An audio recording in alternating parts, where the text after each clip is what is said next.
Imaginemos dos historias diferentes. Una empresa que ha permanecido en una familia durante generaciones por un lado, y por el otro, una startup fundada por dos jóvenes ingenieros. En la empresa familiar, el abuelo todavía está involucrado en algunas decisiones, pero los dos hijos están en el día a día y también hay nietos que están cada vez más involucrados. En la startup tecnológica, los dos fundadores se reparten el trabajo de mirar a largo plazo y las decisiones que hay que tomar a diario. Las dos compañías no tienen nada que ver entre sí a priori. Pero cuando ambas se encuentran con la posibilidad bienvenida del crecimiento, se topan con el mismo problema. Las decisiones que hasta ahora se tomaban sin problema entre la familia o entre los fundadores, ahora se escapan de las manos. Hay demasiado a que prestar atención, es claro que hay que delegar, pero no se sabe cómo hacerlo. Ni unos ni otros en realidad están preparados para cambiar la forma en que dirigen sus empresas y eso complica el crecimiento. Más temprano que tarde empiezan las peleas. Entre hermanos, entre amigos, los celos, el querer tener control a la vez que se sabe que no se puede estar en todo.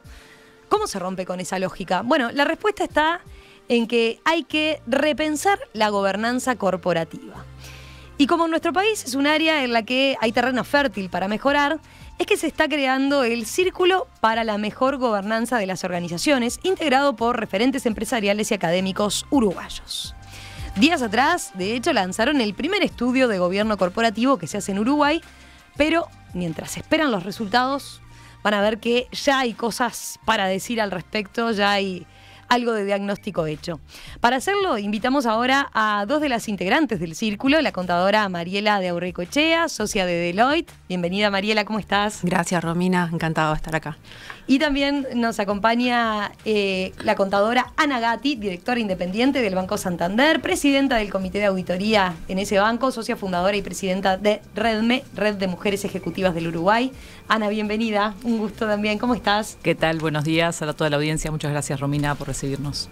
Primera pregunta, obvia, pero para no quedarnos hablando en el aire. A ver, ¿de qué hablamos cuando hablamos de gobierno corporativo? ¿Cuál es la definición? Así que primero nos meten en el tema. Bien, como dijiste el ejemplo ese y me encantó por la sencillez. Sabes que hicimos el evento la otra semana y uno de los participantes dijo, primero cámbienle el nombre porque el nombre es poco sexy, ¿no? O sea, si gobierno corporativo, ¿qué es? ¿Qué es? ¿No? Entonces, bueno, pero es eso, ¿no? Es las estructuras, procesos, procedimientos que tienen que ver con la dirección y la gestión de las organizaciones. ¿En pos de qué? Bueno, de cualquier tipo de organización hoy su objetivo es trascender y dar valor. ¿Valor a quiénes? Algunas a sus accionistas, otras accionistas y a otros grupos de interés que son parte significativa y generan influencia. Entonces el gobierno tiene que asegurar que esos grupos de interés están recibiendo, percibiendo y asegurando ese valor al cual la organización se compromete. Entonces son las estructuras de dirección, las estructuras de gestión, esos procesos que aseguran esa entrega de valor. A veces tendemos a confundir, pero en realidad, claro, propietarios o accionistas, por un lado, gerencia, el directorio, son cosas diferentes y a veces no siempre hay compartimentos tan claros, digamos, o no siempre es tan clara la tarea y el rol de cada uno. No necesariamente. Y justo, por ejemplo, el ejemplo que tú mencionas, una empresa familiar. Una empresa familiar, quizás no sé si dijiste abuelo o padre, es accionista, capaz que es el accionista mayoritario, que aún no ha heredado a sus hijos, entonces él sigue siendo el accionista mayoritario. Capaz que es el director, pero también capaz que mantiene el cargo de gerencia general. Entonces él en su cabeza tiene tres gorros completamente distintos. Uno que responde por gestión, responde por resultado, responde por tener que lograr el valor percibido, y en director tiene que controlarse a él mismo y a la gestión de la organización.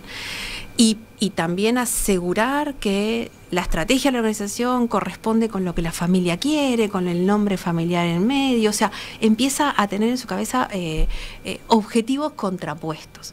En otras empresas, esos roles capaz que están bien separados, ¿no? Los accionistas son unos, capaz que no están en la gestión. capaz que algunos sí o no están en el directorio, pero todos tienen, insisto, roles distintos para asegurar ese valor. Hay, si seguimos en la teoría, ¿no? ¿Hay tipos de gobernanza corporativa mejores que otras o en realidad depende de la empresa? En este sentido, y un poco en línea con lo que comentaba Mariela y con el ejemplo que tú ponías, claramente la gobernanza corporativa es aplicable a todas las empresas, pero no con las mismas características, digamos. Claramente tiene que adaptarse al tamaño, tiene que adaptarse a la cultura. Los conceptos en el fondo son los mismos en el sentido de quién es responsable, por qué. Y cómo son los lineamientos y cómo se asegura que esto se ejecuta y dónde están esas tensiones sanas en el sentido de quién se responsabiliza por resultados, quién controla esos resultados y por otro lado, qué hay alrededor de todo eso y cómo se está contribuyendo no solo a resultados, sino que gobernanza, se ha escuchado hablar mucho últimamente de ESG, que es Environmental, Social and Governance, básicamente, y esta es una de las patas, digamos, de lo que ahora se da en llamar las contribuciones no financieras desde el punto de vista directo, pero sí desde el punto de vista de la propia sostenibilidad de las empresas.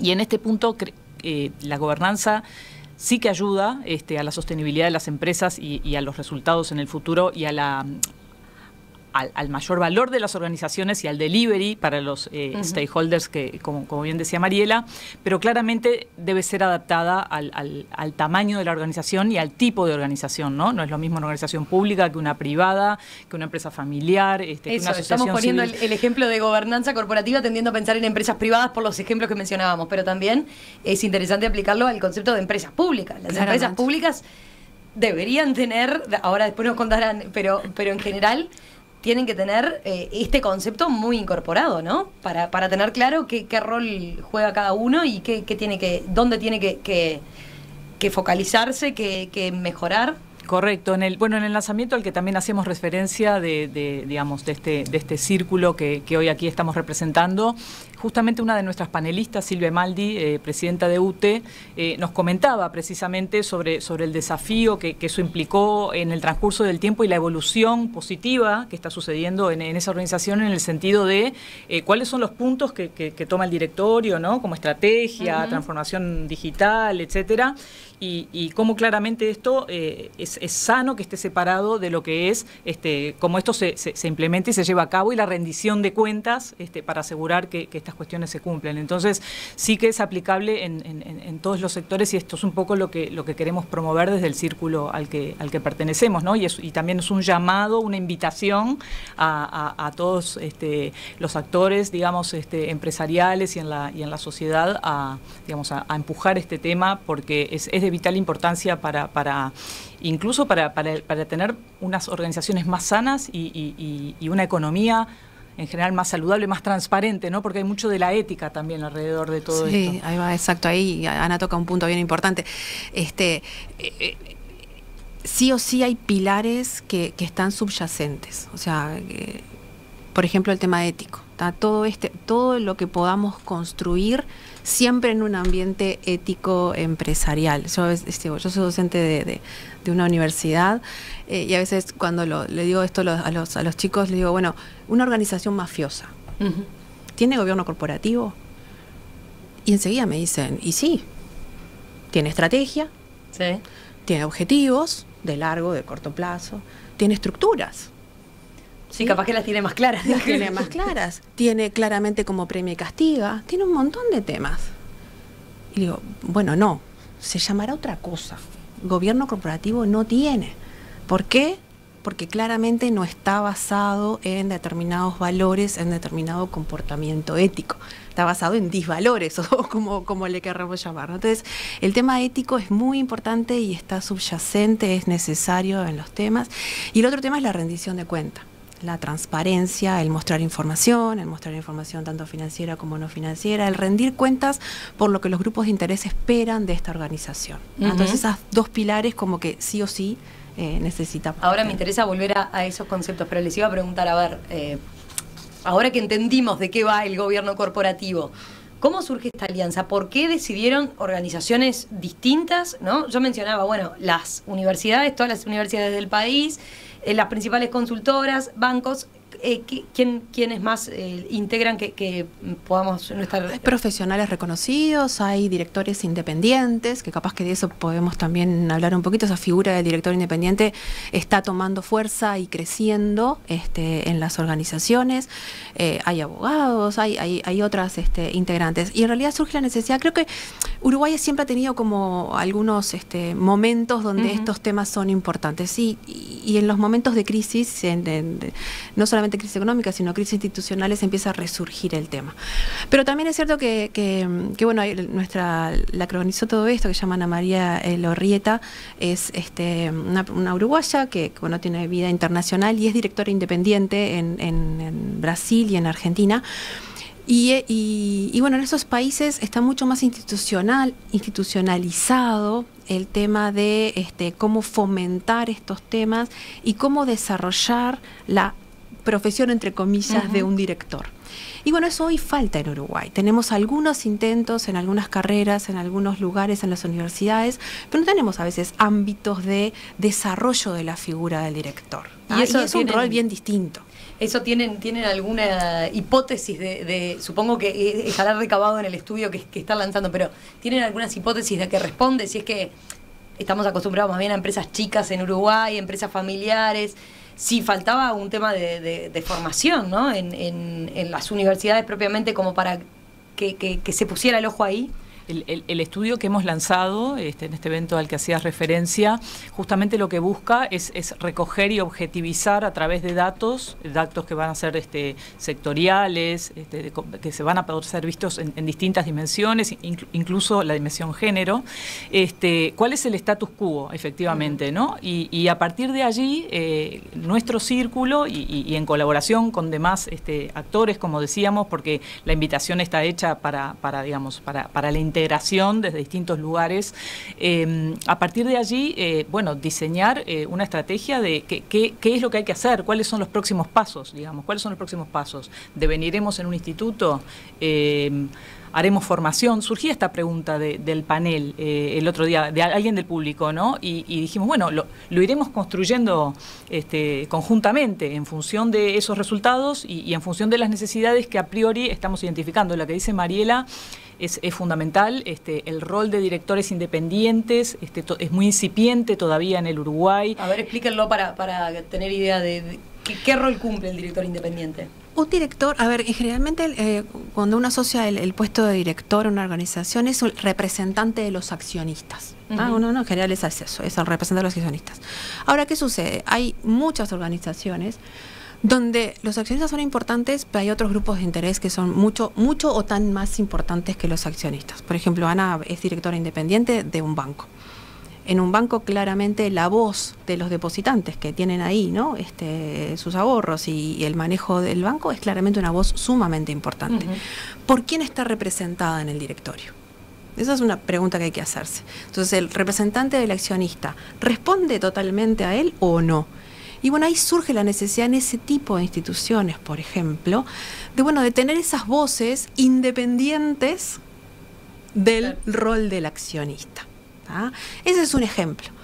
Pero hay otras empresas donde los propios accionistas, hoy mencionabas, por ejemplo, me gustó el ejemplo también de las tecnológicas, donde el dueño son ingenieros que se juntaron un día y empezaron a programar algo, ¿no? Y empezaron y ahí dijeron, salió la startup. Y formamos la empresa. Sí. Bueno, pero formamos la empresa, ahora hay que gestionarla.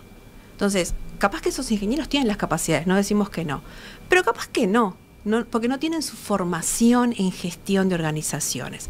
Entonces, bueno, ahí quizás la necesidad de tener una voz distinta que les aporte esas capacidades, esas competencias que esos dos ingenieros no tienen para poder dirigir y gestionar la empresa. Entonces, esa es la figura de un director independiente, es alguien contratado que viene como de afuera a suplir capacidades o competencias que hoy el directorio no las tiene, o a representar, entre comillas, los intereses de algún grupo de interés. De algún grupo de interés de la empresa que es relevante y que de repente se estaba, por ejemplo, descuidando. Exacto.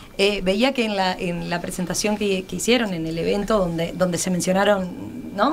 Distintos ejemplos de situaciones, Jorge Ottavianelli, que fue en su momento presidente del Banco Central, mencionaba un poco y Mariela lo decía hoy, a veces las crisis son oportunidades para las organizaciones, ¿no?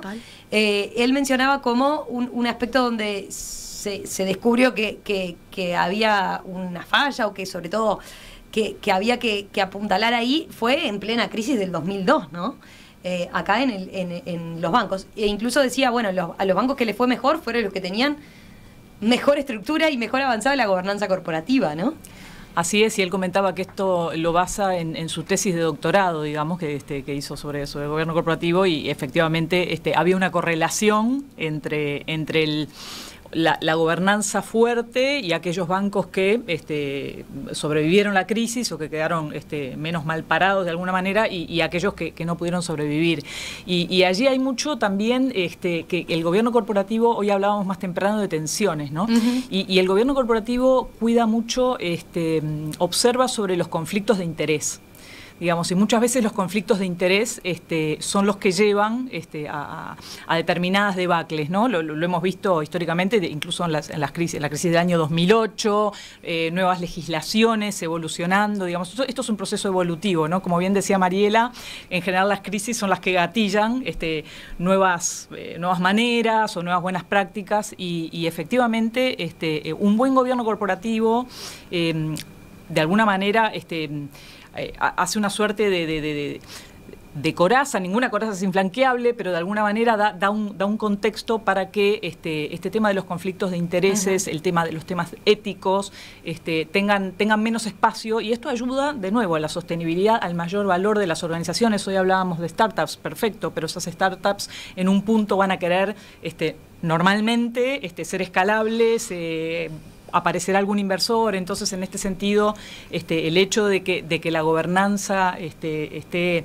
en mejores condiciones las posiciona de mejor manera. Así que la respuesta es que sí, que nosotros realmente vemos un beneficio enorme en... Supongo que en los bancos incide también las casas matrices, ¿no? La cultura de cómo permea la cultura de afuera, ¿no? De las empresas multinacionales, que tienen que adaptarse también. Su filial local no puede estar en otro planeta, ¿no? Esto es absolutamente cierto, y de hecho claramente en Uruguay, digamos, las organizaciones reguladas son aquellas que están o en el sector financiero o cotizando en el mercado de valores, que son un puñado. Sin embargo, en el sistema financiero, muchas de las instituciones que aquí están digamos, pertenecen a instituciones globales que sí, que tienen unas prácticas de gobierno corporativo de vanguardia, también porque tienen sus propias regulaciones por sus bancos centrales en las casas matrices que tienen que derramar, y entonces allí las políticas o toda esta división, como decía bien Mariela, ¿no? De accionista, directorio y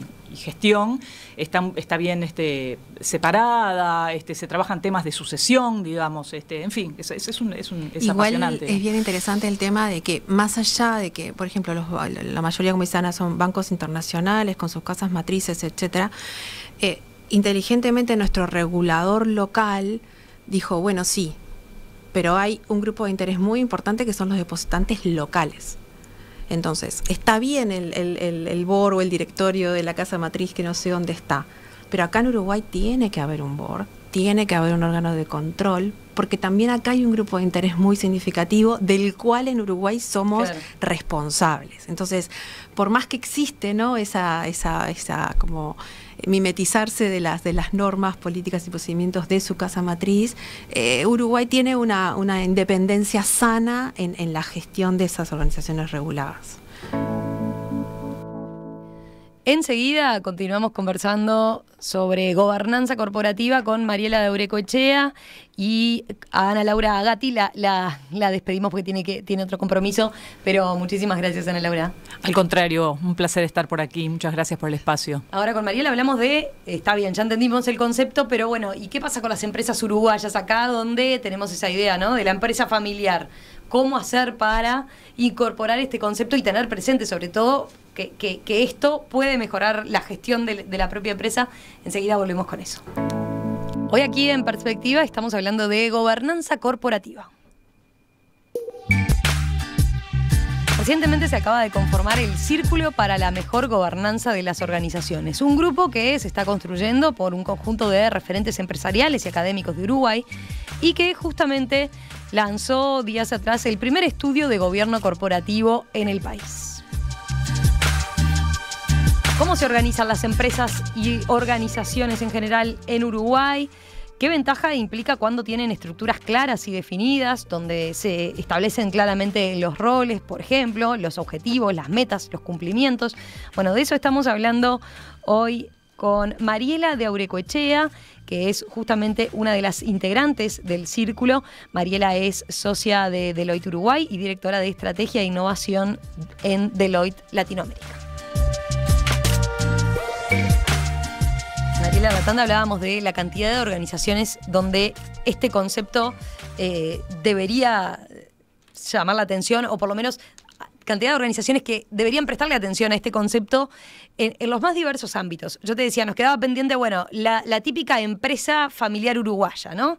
¿Cuántas son pymes con estas características en nuestro país? Un montón. Y eso, ¿es fácil a veces de llevar esto a ese tipo de organizaciones? No sé si es fácil o no, todos sus temas tienen desafíos, pero claramente depende de la empresa la necesidad. O sea, hoy hay empresas familiares que claramente tienen un tamaño muy considerable, se están internacionalizando, tienen prestamistas importantes, hasta tienen inversiones de otros accionistas, no solamente de la familia. Quizás los miembros de la familia ya no tienen todas las capacidades de gestión y de dirección de la organización. Entonces, sí, claramente en ese tipo de organizaciones hay que cuestionarse eso y hay que ser, en el sentido de decir, bueno, humilde en proteger el nombre familiar, que todavía sigue siendo muy importante, y la estrategia de la organización a largo plazo, pero entender que necesitan otras capacidades y otras competencias para ayudarlas a dirigir la organización. Entonces ahí hay una posibilidad de trabajo. Veía porque fue un aspecto que se mencionó en la presentación del otro día, la mirada a corto y a largo plazo, ¿no? ¿Cuántas veces, a veces por el día a día, uno está tapado con las cosas del día a día, ¿no? Tengo que pagar los sueldos, tengo que cerrar balances, tengo que, ¿no? Cumplir con los proveedores, tengo que entregar la mercadería.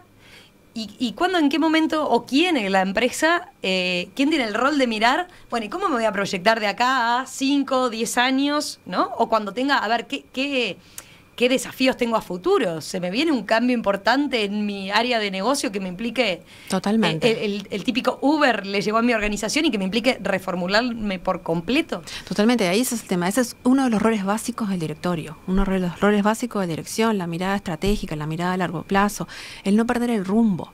Sí, a veces, como vos decís, la vorágine del corto plazo que te hace llegar a resultados, capaz que estás tomando decisiones que te están comprometiendo la estrategia de largo. Ese parate, ese pienso y el llamado de atención al gerente general, lo tiene que hacer el directorio. Y para eso funciona. Y que de afuera vea como un poco más clara la cosa, capaz, a veces, ¿no? Cuando uno está... Exactamente, y que te oriente. Y a veces el tema de decir, bueno, para esto la organización tiene apetito y para esto no. Claro. Sí, esto está bien que lo hagamos, pero esto no. O sea, eso, qué sí y qué no, qué estamos dispuestos a hacer y qué no, eso también es un rol del directorio. Eso técnicamente se llama apetito de riesgo. O sea, el directorio es el que tiene que decirle al gerente, hasta acá podés ir. Y hasta acá estamos dispuestos a ir. Después de esto, no. ¿Sí? Entonces, y el otro tema, empiezan a aparecer, como vos decís, riesgos distintos, temas nuevos. Bueno, ¿quién los analiza? ¿Quién los estudia? ¿Quién se preocupa que la gestión los tome? ¿No? Innovación, regulaciones, geopolítica, o sea, hay un montón de temas nuevos. Bueno, entonces cosas se discuten en el directorio. Ese es el que tiene que dar esa mirada y continuidad de largo plazo. Pienso también que acá debe estar el concepto de ese, bueno, pero acá siempre lo hicimos así, ¿no? Y a veces siempre lo hicimos así es simplemente por repetir y seguir, y el miedo a cambiar, y no por tener esa mirada que alguien diga, bueno, y si probamos otra cosa, ¿no? Que sea más funcional para lo que busca nuestra organización. Exactamente, y si probamos, exacto. Y ese es un poco también el saber delegar y el saber irse y el saber retirarse en el buen sentido de la palabra a término y en el momento justo de los órganos correspondientes. ¿Sí? Es como una buena práctica esa de decir, bueno, a ver, si pensamos en una empresa familiar, el decir, bueno, yo hasta acá, hasta tal edad tuve tal rol, y a partir de tal edad, bueno, paso a estar o directamente afuera y como accionista, ¿no? Exacto. Y simplemente como accionista o, bueno, en otro rol, pero con esa área delimitada. La sucesión, o sea, realmente el análisis de la sucesión de los principales órganos y de los ejecutivos es un rol de la dirección. O sea, el establecer el framework, el marco en el que se debe proceder y cómo se debe proceder.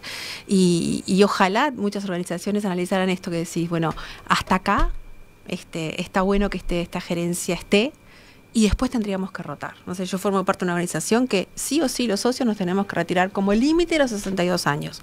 ¿Estará bien, mal o no? No importa, no queremos que cuestionarlo ahora. Pero eso nos da, primero, objetivos claros, nos da espacio para generaciones siguientes, nos hace enfrentar el cambio en momentos adecuados. Entonces, esos, como las reglas claras, ¿no? Conservan la amistad y conservan el buen ambiente de negocios. Veníamos con mucho en la cabeza en empresas particularmente, grandes, chicas, pero empresas. Me decías en la tanda, hay cantidad de organizaciones. Tenemos que empezar a ver que esto lo tiene que aplicar todas. O sea, por ejemplo, en nuestro país, el sistema de salud, las principales mutualistas, ¿sí? Son empresas, son organizaciones, bueno, son empresas enormes y con una responsabilidad social, digamos, sí, claro, en la economía muy significativa, donde a veces esas mismas mutualistas, el dueño o el accionista es el propio médico funcionario que está dentro de la organización, cuántos gorros tiene esa persona, en los diferentes ámbitos, en qué rol interviene y cómo salvaguarda los conflictos de interés que sí o sí tiene en su cabeza. Eso es un ejemplo claro, y tenemos casos recientes, ¿no? de caídas de ese tipo de organizaciones que, bueno, tienen que ver también con un poco de gobernanza corporativa. No sé, pensemos en los sindicatos, pensemos en los partidos políticos, pensemos en nuestras empresas públicas. O sea, en todas, creo que capaz que el concepto habría que mutarlo a gobierno organizacional o gobernanza a secas y sacarle el término corporativo que tiene su origen a que esto fue encumbrado, digamos, por las grandes corporaciones, pero capaz que hay que sacarle esa parte y decir, bueno, gobernanza a secas. Bueno, si lo pensamos en las empresas públicas, pienso en eso, en la visión estratégica. Total.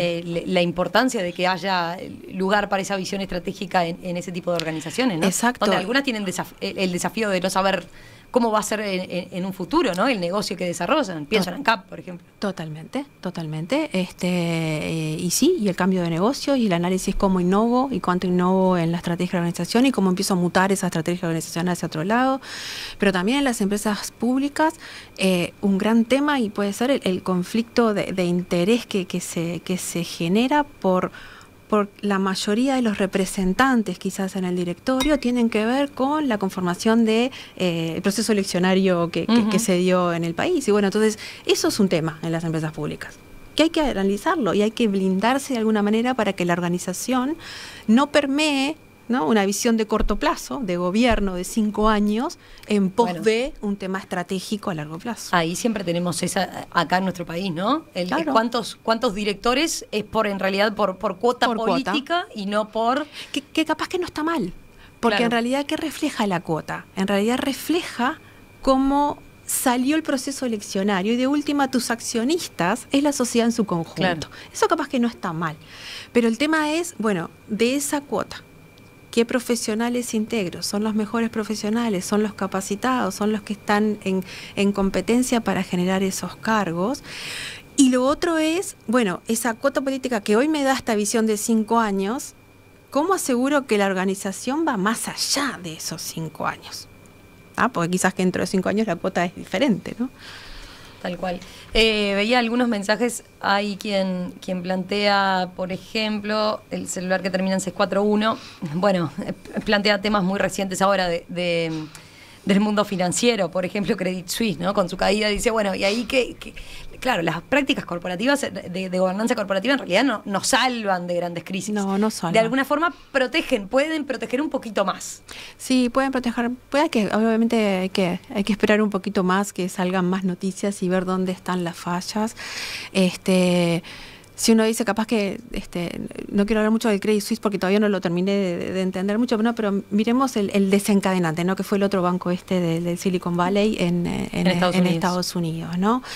Decís, bueno, ese banco tenía un cierto apetito de riesgo. Un apetito de riesgo concentrado totalmente, ¿no? En startups tecnológicas, en empresas del mundo tecnológicas, que pasaron por un momento de iliquidez muy importante. Con depositantes también concentrados, ¿sí? Y bueno, ¿cómo manejó ese banco ese apetito? El directorio analizó correctamente los riesgos a los cuales estaba inmerso, y no lo sé, a priori parecería que no, ¿ah? Pero eso es una gran interrogante, un problema de liquidez que en realidad se origina porque se definió un apetito de riesgo en la organización de una forma X. Tener activos en empresas tecnológicas de no sé qué, totalmente volcado, totalmente concentrado, con un determinado riesgo, y depositantes también concentrados y a plazos descalzados. Entonces, eso es un tema de gobernanza. Tengo otra pregunta que es, ¿cómo hacemos para adaptar la gobernanza a los cambios sociales como la identidad de género?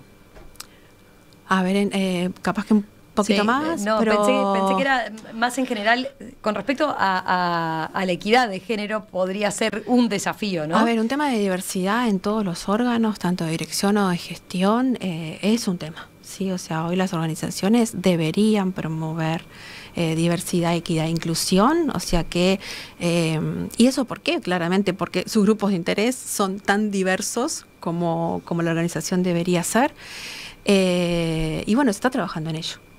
¿Qué falta? Falta un montón, pero bueno, sí, se está trabajando en ello.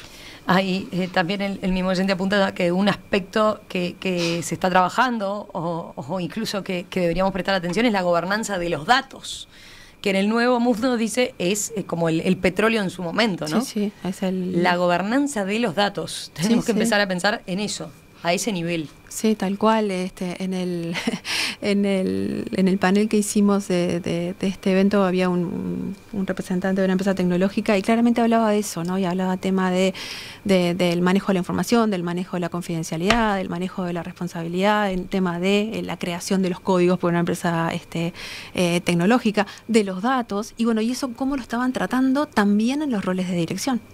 Sí, ya no es solamente parte de la gestión y de la gerencia y del que está programando. Hay que preguntar, bueno, ¿una empresa familiar debería contratar un gerente para necesariamente un gerente por fuera de la familia, tener siempre una visión externa? No necesariamente depende. Claramente lo que decimos es que hay que tener los más competentes para el cargo en el cual está. O sea que si la familia no tiene dentro de la familia una persona que pueda tener las competencias para un gerente general, y la respuesta cantada es que sí, y no hay que tenerle miedo. Lo que hay que es ayudar a la familia a ver cómo hace ahora para controlar, monitorear la gestión de ese gerente. Hablando de cargos, ¿no? Cuando pensamos en esto, no hay un título de alguien que se encargue de la gobernanza corporativa. Esto que va, de ahí es un poco la idea del círculo, de crear conciencia sobre este tema, de ponerlo arriba de la mesa y que empiece a permear cada vez más en las organizaciones. Esa es un poco la idea, porque no vemos todavía gerentes de gobernanza corporativa, no hay. Igual te digo que en algunas organizaciones hay algunos puestos de gobernanza, riesgos y cumplimiento o algo por el estilo. Y bueno, tiene que ver con eso, ¿no? Es como decir, esa persona tiene que asegurar que los sistemas y los procedimientos de la organización están hechos para tener una buena gobernanza.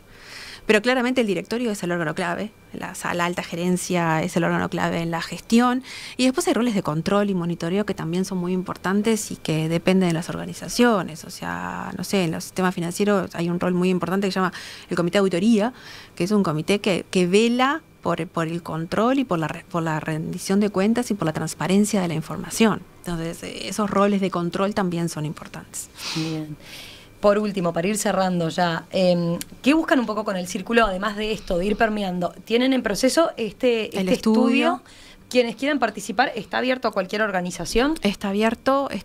Obviamente las consultoras lo hemos cursado a través de nuestras cartera, nuestro portafolio de clientes, pero claramente los que quieran participar y sientan ganas de... Es simplemente completar una encuesta. Sí, es completar una encuesta, les llega un link, el link les deriva a las universidades que la están manejando. Y bueno, y el rol de las universidades es justamente darle el tema técnico, el tema de investigación, ¿no? que claramente ellas son expertas para poder promover. Pero bueno, a raíz de esto están generando como conversaciones lindas, ¿no? Y mucha gente quiere participar, mucha gente quiere tener esos ámbitos de discusión de pares. Sí, que eso sí vemos que está faltando. Entonces seguramente creemos también esos ámbitos de discusión. Como que pueda plantear mi experiencia de mi empresa, a ver cómo se ve desde afuera. Y a un par, ¿no? Director a director. O sea, eso hoy por hoy no hay tantos lugares para hablar director a director, ¿no? O sea, en un evento que tú participas seguramente, hay un mix de personas, muchos que tienen que ver con roles y mandos medios y demás. Bueno, con ese mando medio el director no puede hablar de igual a igual, porque su rol es completamente distinto, les pasan cosas distintas, tiene que tomar decisiones diferentes. Entonces, ese rol de pares es bien importante. ¿Y eso sería como una red de networking, una cosa así? Exacto, sí, eso es lo que estamos buscando. Hoy en los hechos ya se está produciendo, porque hay mucha gente con esta cabeza, ¿no? Y que está actuando también como director independiente. Yo creo que también en las universidades, capaz que no desafío para ellas, seguramente a raíz de esto empiezan a surgir quizás más temas también vinculados con el desarrollo de esa figura. Contadora Mariela de Auricoechea, integrante del Círculo por la Gobernanza Corporativa, socia de Deloitte Uruguay, directora de Estrategia e Innovación en Deloitte Latinoamérica. Muchísimas gracias, Mariela, por acercarnos a este tema. Y bueno, y quedamos después a la espera entonces de los resultados que estiman. ¿Cuándo van a estar? Calculo que en mayo, más o menos. Sí, más o menos. Ahí tendremos un panorama entonces de todo esto que hablamos en la teoría, cuánto lo aplican las empresas uruguayas. Y si nos invitan, encantadísimos de contarles. Pero gracias, muchas gracias por el espacio.